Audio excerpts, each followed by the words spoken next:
Joining me in the TechXLR8 TV studio here at London Tech Week 2018 is Phil Beecher from the Wi-Sun Alliance. Phil, thanks for joining us this morning. Good morning. Thank you for inviting me. So, Wi-Sun Alliance, let's clear that off first of all. What is it?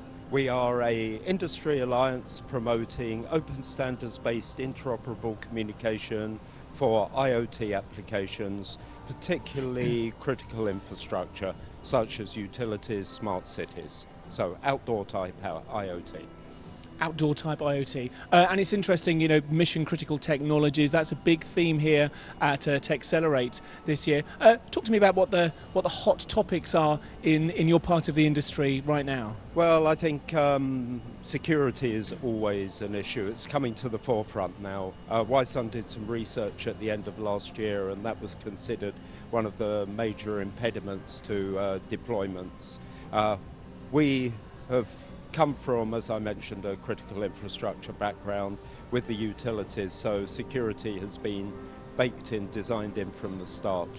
But I still think there are skill shortages amongst people deploying IoT, particularly in the area of security, and understanding the sort of things that need to be done to scale sufficiently well. I mean, there have been stories in the news only this week about yet another door lock, IoT door lock consumer device that's very, very easily hackable. Tell me what the main barriers are then to making more IoT devices more secure, because surely the problem is well understood. Is it a case of this kind of race to the bottom in terms of price when we come to equip our homes and offices with smart technology, that security kind of gets brushed to the back a little bit, or is there a more fundamental problem than that? So I think price is used as an excuse. Wi-Sun devices use certificate-based authentication for the devices. If a device is compromised, then it just can't join the network anymore. So we look at this from the point of view that it's critical to have a secured devices.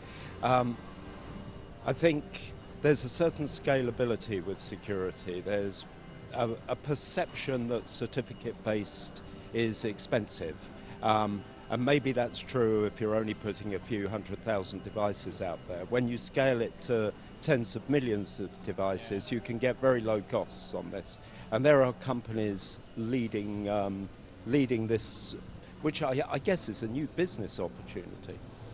When we're talking about the not tens of millions or hundreds of millions, the 20 billion or so devices, depending upon which analyst you listen to, of devices in the next 18 months, 2 or 3 years that are going to be connected to the internet. There is certainly scalability out there. Tell me what you've made of the event here this week and the IoT track and so on here. Well, the event has been very interesting. Wi-Sun is actually very well known in the US, Japan and Asia, and not so well known in Europe, basically because we haven't had spectrum here. So it's been great for us to meet lots of new people, be able to send the message of what we're trying to achieve. In my mind, it's been a very good exhibition so far. Some very interesting topics under discussion.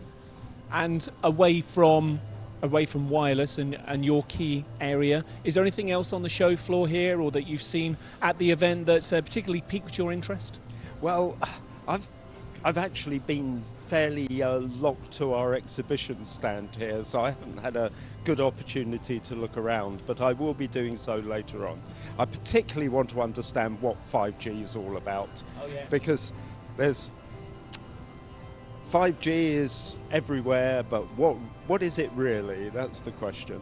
Well, I think that's certainly something that many of us are interested in, the real use cases for 5G. But I say the vendors over in 5G World are very, very happy to share with you what they've got so far and share with us all. Listen, Phil, really good to speak to you today. I hope you do get a chance to walk around and enjoy the rest of the show.